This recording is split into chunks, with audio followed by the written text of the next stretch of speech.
డయాఫాసిస్ట్ మోడీ పాలనపై దేశ యువత నేడు విజయం సాధించింది. నీట్ పరీక్ష లీకేజ్ 22 లక్షల మంది విద్యార్థుల జీవితాలతో చెలగాటమాడింది. 22 మంది విద్యార్థులు బలిదానానికి గురయ్యారు.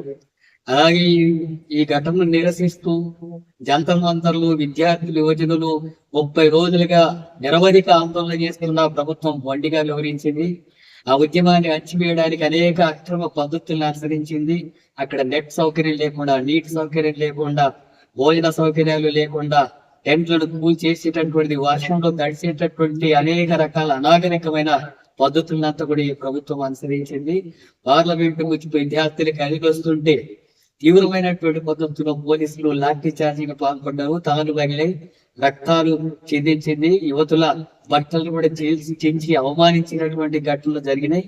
వీటన్నిటిని ఎదుర్కొని యువత పోరాడుతున్నటువంటి క్రమంలో ఈ రోజు విద్యాశాఖ మంత్రి ధర్మేంద్ర ప్రధాన్ని రాజీనామా చేయించడం అనేటటువంటిది జరిగింది.